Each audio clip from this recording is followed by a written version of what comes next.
Get this and get it straight. Crime is a sucker's road, and those who travel it wind up in the gut of the prison of the grave. There's no other end, but they never learn. Wrigley's Spearmint Chewing Gum, the refreshing, delicious treat that gives you chewing enjoyment, presents for your listening enjoyment Raymond Chandler's most famous character in The Adventures of Philip Marlowe.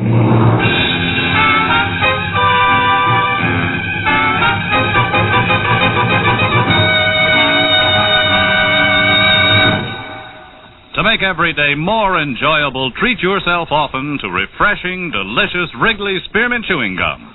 Here's a taste treat you can enjoy indoors, outdoors, at work, or at play. The cool, long-lasting mint flavor refreshes you. The smooth, steady chewing helps keep you fresh and alert. Adds enjoyment to whatever you're doing. Wrigley's Spearmint Chewing Gum. Healthful, refreshing, delicious. Now, with Gerald Moore starred as Philip Marlowe, the makers of Wrigley's Spearmint Chewing Gum are glad to bring you tonight's transcribed story, The Glass Donkey.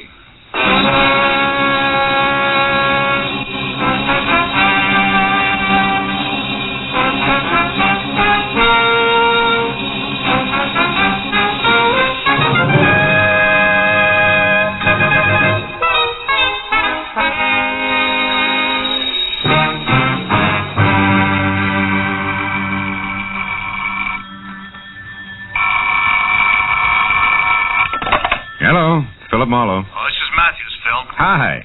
Listen, Phil. Yeah? Didn't you once go around with a brunette named Helen Lofton? Helen Lofton? Sure. Still do now and then. Why, Lieutenant? Monday your night off? Not so as you'd notice, Marlowe. When was the last time you saw her? Oh, maybe a month ago. Hey, what is this? You sound real official. Yeah, I know. Sometimes I don't like it any better than the next guy. Look, Phil, did Helen have any big problems on her mind at that time? Just me. Hey, wait a minute, Matthews. Is Helen in trouble? Not now, but she was in lots of it 3 hours ago.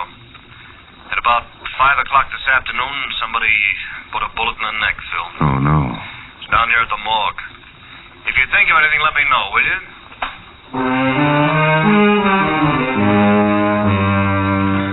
Might as well have hit me in the stomach with a hammer. Helen Lofton, a good-to-look-at girl with soft black hair and clear hazel eyes, gets a big charge out of life. But Helen was a great girl. And she'd always had enough sense not to waste time on the kind of people who put bullets in other people. For a long few minutes, I just sat in my apartment and felt sorry. But then I began to want to get my hands on whoever had pulled the trigger. By the time I got downtown and walked into the morgue attendant's office, that urge had become a big hot lump in my chest. Mr. Marlowe. Hello, Chester. Yeah, stranger around here lately. You got a Helen Lofton? I'd like to pay my respects. Yeah, can't stop you, boy. Lofton, huh? Oh, yeah, she's still on the table. You'll have a little company back there, Lieutenant Matthews. Oh, he's still here? Oh, he's been in and out all evening. Hey, can you find your way all right? Yeah, thanks, Chester. I didn't expect you in person, Marlowe. You could have called. Got something to offer on the Lofton girl here? Yeah. My services, Matthews. How much did she mean to you, Phil?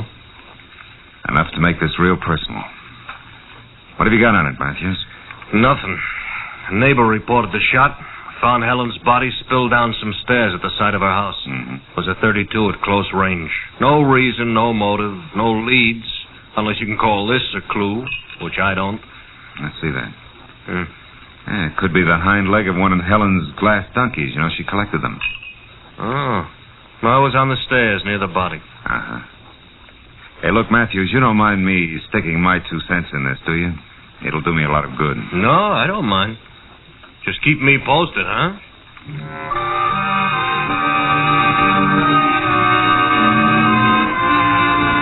I drove out Sunset Boulevard, then north on Camino Avenue to the neat little house where Helen had lived. I sat very quietly back under some big magnolia trees.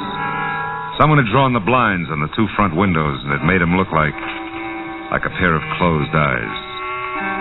I walked around to the side door on the stairs where they found her body, and that's when I noticed the light on inside the house. The door was unlocked, so I went in. Light was coming from the bedroom, and when I got to that door, I saw a girl, blonde with harlequin horn rims, moving stiffly, like a lost somnambulist. I watched her drag one slow finger the full length of the dresser. When that was over, I said, "Hello." Who are you? I was a friend of Helen's, Philip Marlowe. You? Lila Hughes. You startled me. I thought I was alone in here, and after all that's happened. Yeah. Did you, did you know Helen pretty well? Yes. I was just about her only girlfriend. You see, we worked together in the same office and had the same boss. Uh-huh. I guess they're going to want me to do something about all of her things now. Yeah, it's real tough. Everything in the house is just another reminder. Even this little sherry decanter. Here. But that's Helen's. That's all right. Sit down. Drink it. At least it'll do you good. Look, Lila, I gotta know why this happened to Helen. It doesn't make sense. Can you help me? Any idea at all? No, the police have already talked to me about it. Please, Mr. Marlowe. I know this is unpleasant for you, but I need some answers. It's been over a month since I saw her last. Who's she been going with lately?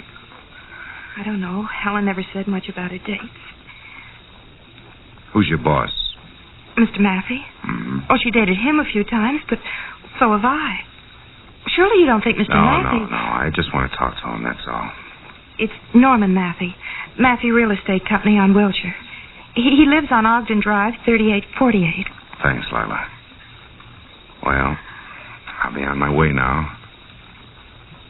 Hey, look. Maybe you better come too, huh? Let all this go until tomorrow, when you're feeling better. Yes, I guess you're right.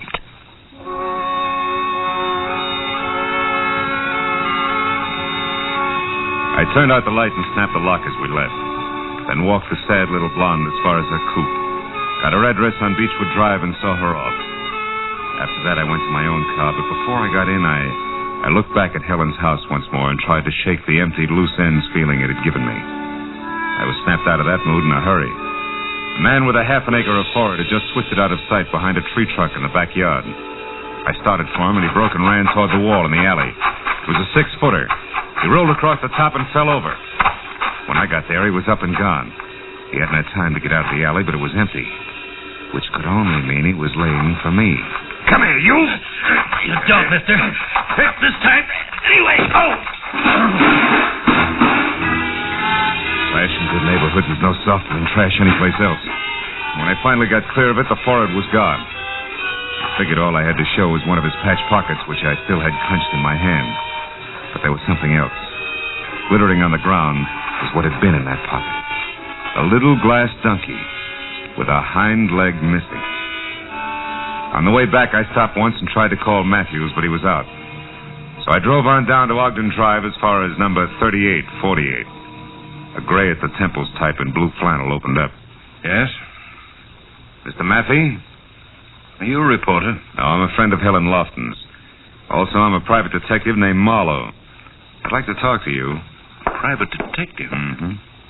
Who hired you, Mr. Marlowe? Who are you working for? Myself? Like I said, Helen was a friend of mine. Well, I'm quite busy, Marlowe, but come in. Back this way, to the den. I've already been interviewed by the police. You may be again. It's not quite like being vaccinated, Mr. Maffey. Now, just why have you come here to see me? Because I intend to find out who shot Helen. What makes you think I'd have the remotest idea? Nothing special. She worked for you, didn't she? So do several other people. You dated her? Yes, I did. She was a very attractive girl, but that was no reason for me to kill her. There was no reason for anybody to kill her. Mr. Maffey, suppose I was to tell you that I'm acquainted with your wife. Oh, so that's it. You cheap blackmailer. Get out. Then you do have a wife, huh? Now, look here, Marlowe. You don't have to be sly with me. I'm not hiding anything. Ask me what you want to know and get out of here. How come Mrs. Maffey doesn't object when you dine and dance the office help? Because we've been separated for several years. Separated, but not divorced, huh? That's right. She lives in San Diego, and we have as little as possible to do with each other. My bank takes care of our only mutual interest. She refuses to give me a divorce. Did you tell the police all this? They didn't ask. Did they happen to ask where you were this afternoon about 5? As a matter of fact, they didn't. I wasn't being treated as a suspect then. And I don't intend to be now. Okay, Mr. Maffey, where were you? Now, look, I'm a private detective. Remember, I'm not even taking notes. All right, Marto, all right. Been having business troubles lately. A lot on my mind. I was out driving in my car, trying to relax. Can't prove it, can you? No, probably not. Mm-hmm. I don't expect to have to try. All right, tell me something else. Do you happen to know anything about a man with a very high forehead, a young guy, maybe 30, about 6 feet tall? Yes, I do. Helen went out with a fellow like that recently. What's his name? Victor Semra, I think. Why? Well, I ran across him tonight, and I didn't like his attitude. Sure, that's it. I'll bet on it. What? What are you staring at? This ashtray? No. That little donkey in front of a betting window. Thanks for everything, Massey. I'll see you.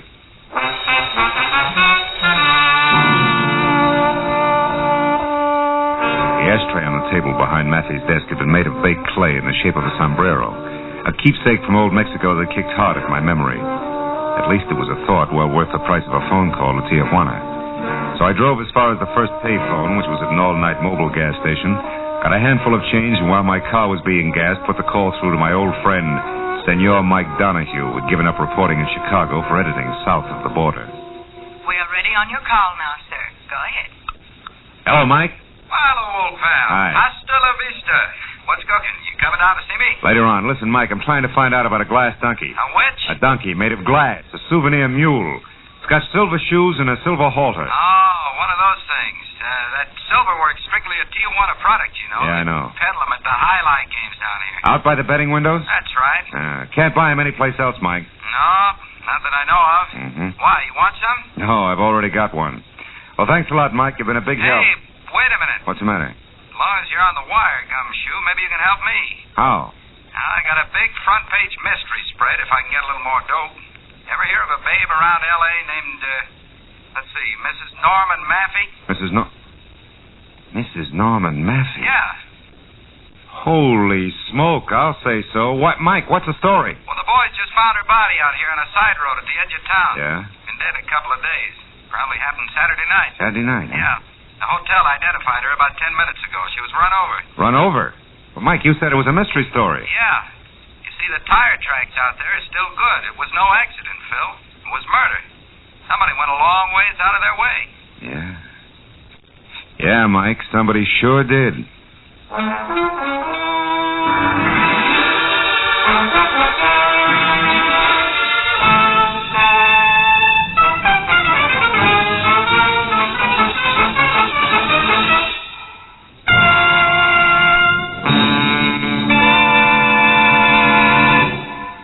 make every day more enjoyable, treat yourself often to refreshing, delicious Wrigley Spearmint Chewing Gum. The lively, full-bodied, real mint flavor cools your mouth, moistens your throat, freshens your taste. And the chewing itself gives you a little lift, helps you keep going at your best. So for real chewing enjoyment that's refreshing and long-lasting, always keep Wrigley Spearmint Chewing Gum handy. Healthful, delicious Wrigley Spearmint Gum will make every day more enjoyable. Now with our star, Gerald Moore, the second act of Philip Marlowe and tonight's exciting story, The Glass Donkey.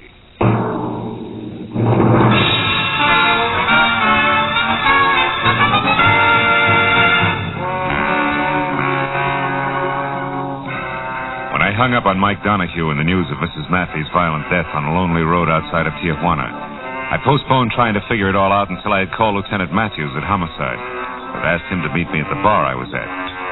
10 minutes later, Matthews was sitting opposite me and chewing on a cold pipe while I filled him in. Oh, now, easy, Phil. I'm a slow and steady boy. Now, question, who killed Helen Loft? Answer, whoever killed Mrs. Norman Maffey. Why? Where's the tie? The glass donkey I just told you about. It came from Tijuana. So? So I figured that whoever sent it to Helen was, one, a friend who knew she'd get a kick out of a trinket like that. Yeah? And two, sent it before he or she decided to kill Mrs. Maffey.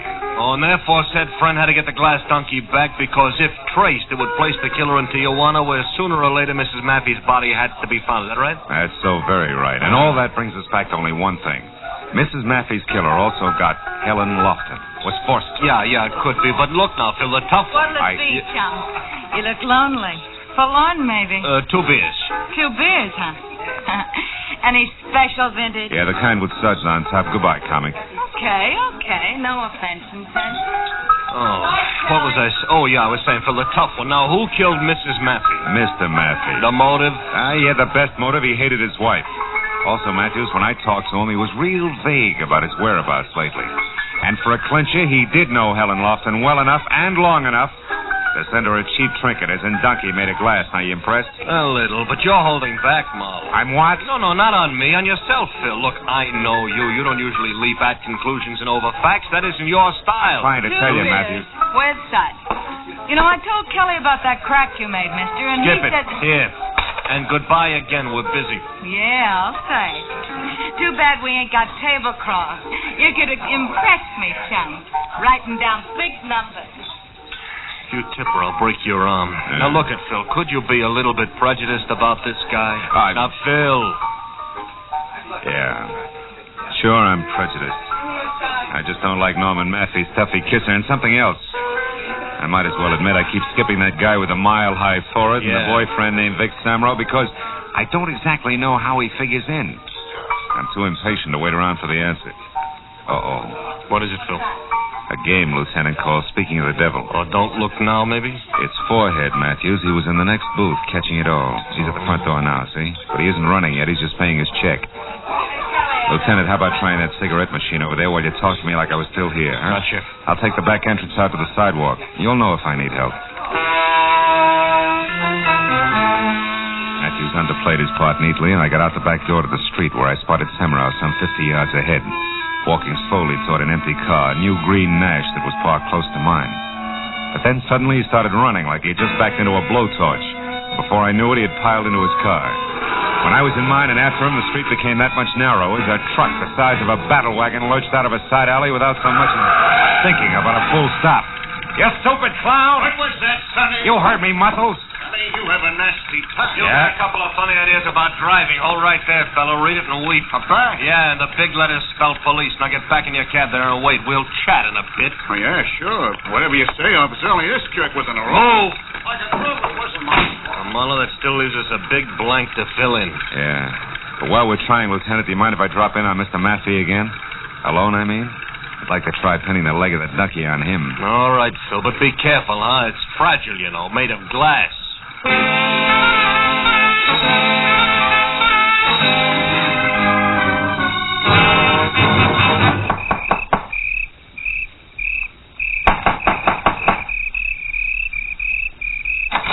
Yes, what... Oh, you again. Yeah, do you mind if I come in again, Mr. Maffey? Frankly, I do, Marlowe. I don't feel very well Your tonight. wife was murdered, Mr. Maffey. My wife? Murdered? Still mind if I come in? Where did it happen, Marlowe? In San Diego? Marlowe, I asked you where it happened. In Tijuana. Ever been there? Yes, of course. Marlowe, what are you looking for? Just looking. When were you last there, Maffey? I don't know. Maybe a month, 6 weeks ago. Not Saturday night, huh? No, not Saturday night. Marlowe, what are you Maffey, getting... did you ever send Helen Lofton a present? See here. Who do you think you are? And exactly what are you looking for? A wastebasket that isn't empty. You keep a very tidy place, Mr. Maffey. Which has what to do with my wife being dead, Marlowe? Are you out of your mind? Maybe. But also maybe not. Maybe I'm real smart.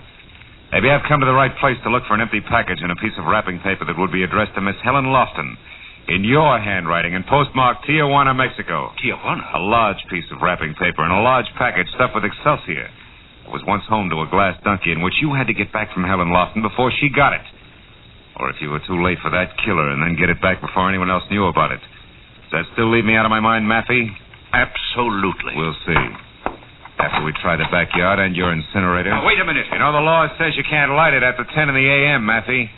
If you're the one stand guilty, you wouldn't want to arouse suspicion. Stop, Marlowe. This has gone far enough. You're not the police. Which means I don't need any more of a search warrant than this.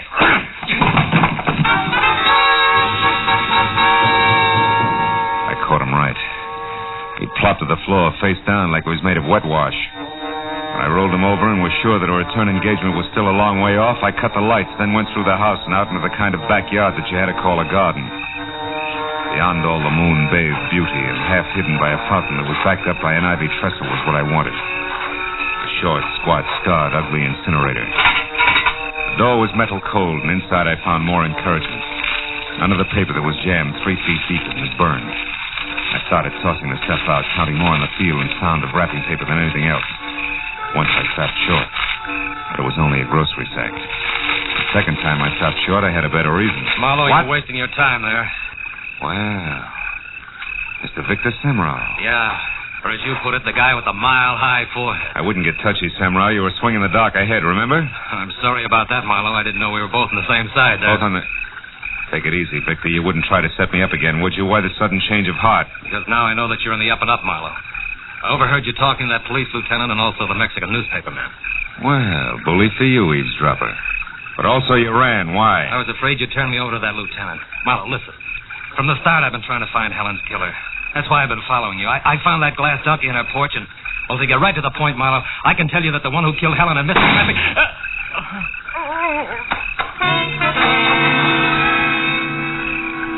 The shot that had come from the shadowed driveway close into the house spun Semrau in a half circle, and by the time he corkscrewed to the ground, I had my .38 in hand, and it covered the distance across the garden. But I was too late to do anything, except identify the figure I saw take off in a sedan as Mr. Norman Maffey, which was some help. But not to Victor Semrau back in the garden. He had managed to crawl as far as the small pond that surrounded the fountain. There he had died, one hand half submerged in the dark, cold water, the other clutching his chest, blood-soaked and discolored another way.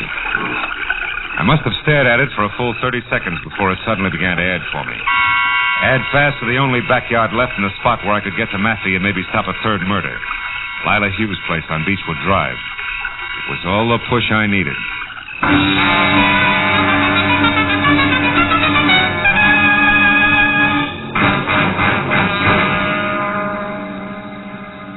When I pulled up away from the place and got out of my car and ran for the back, only 10 minutes had gone by, and I was glad of it. Because standing next to an open, still-smoking incinerator, a piece of charred paper in his hand that I knew was the remains of the rapper I'd been after, was Norman Maffey. And opposite him, a gun in her hand, was Lila Hughes, the shy blonde. Lila, you're crazy, insane. Well, I saw you shoot Victor Semrau. And you must have killed... Of course it was me, honey. I killed him. I killed Helen. I killed your wife. Well, about her, I'm not sorry. I'd do it again. Lila, how could you plan an ugly, I ruthless... didn't plan anything, darling. I ran into her by accident. Tijuana's a small place. We started sociably. We had a few drinks, a drive to the outskirts in my car, and then talk. Talk of you, darling. I knew I could have you with her out of the way. Helen was no threat. You gave her up, so there was no one else to stand between us. And, honey, you hated your wife. But, Lila... But nothing. It was all very simple, darling. Helen was different. You see, I had to kill her. That piece of wrapping paper there that you just snatched from me, the paper I sent Helen a little gift in. That's the reason, Norman. I did have to kill her. And now you do have to kill me, too. Don't you, Lila? Oh, no. No, darling. Now the killing's done. I did it all for you, darling. Don't you understand? You devil. You she-devil. Oh, Norman, dearest, you don't know what you're saying. Honey, I tell you, I did all this for you. Remember that, darling. How can he ever forget it? Don't move, Lila. Don't breathe. Drop your gun there at your feet. No, I think I'll use it again.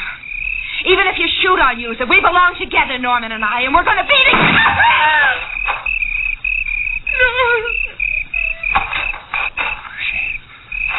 She's dead. Marlowe, she did think she could shoot.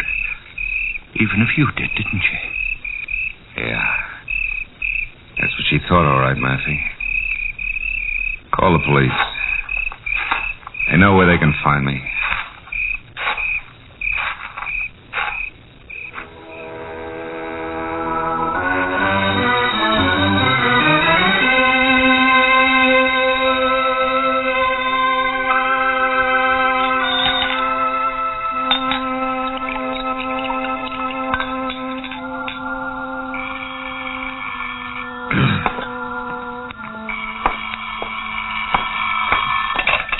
Hello? Matthews, Phil, now where have you been? You know better than to just walk off this phone. Yeah, Matthews. I'm sorry. I've been out walking. What do you want to know? The one blank, Phil. What sent you over to Lila Hughes' place? Oh, Victor Semero, his hand was burned, blistered red. Like you'd been fishing around in a hot incinerator, huh? Yeah. That and what he had to say to me about us being on the same track. Lila Hughes was the only other one who was both close enough to Helen to send her that glass donkey and at the same time even remotely connected with Maffey. Uh-huh. Any idea what sent Semra to her backyard? I guess his tack all night was to follow me. When he tried to pick my trail up again after running from the bar, he thought Lila Hughes' place might be the answer. Turned out he was right. Real right. Yeah, he must have seen her around her incinerator lighting it, and then decided to get to you when he couldn't reach in after the wrapping paper. Yeah, something like that. With, of course, her taking off after him. Look, anything else, Matthews? Phil.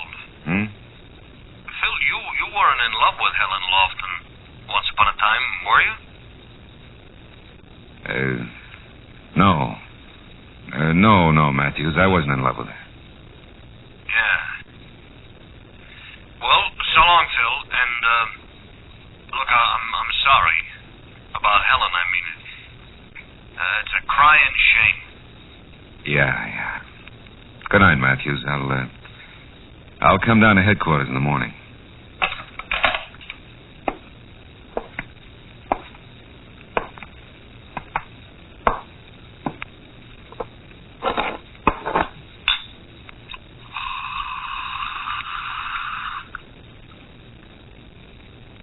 Yeah. A crying shame.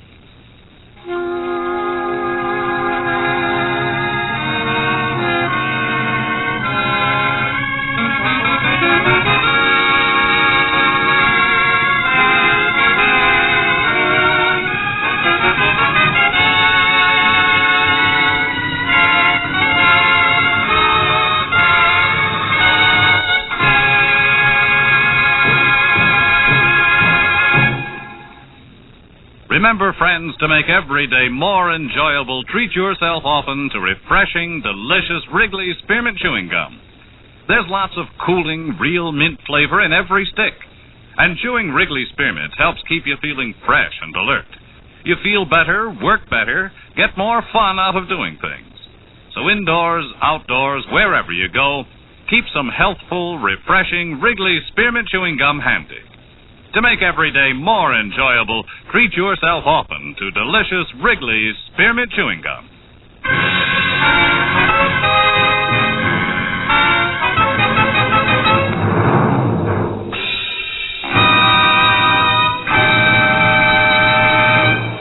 The Adventures of Philip Marlowe, presented by Wrigley's Spearmint Gum, bring you Raymond Chandler's most famous character and star, Gerald Moore.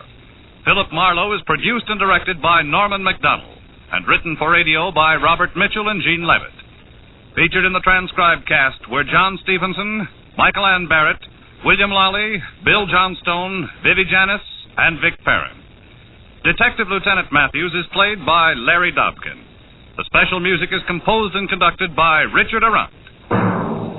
The makers of Wrigley's Spearmint Chewing Gum hope you've enjoyed tonight's adventure of Philip Marlowe, and that you're enjoying Wrigley's Spearmint Gum every day.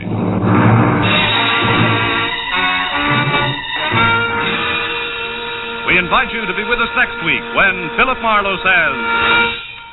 This time it got off to a swashbuckling start at a pirate's cove. A map to a fortune in black pearls ran past a beautiful island girl, a conniving Malayan merchant, and stopped at a wild man from Borneo dead in a rusty hulk. All in the quiet outskirts of Los Angeles. Bob Stevenson speaking. This is CBS, the Columbia Broadcasting System.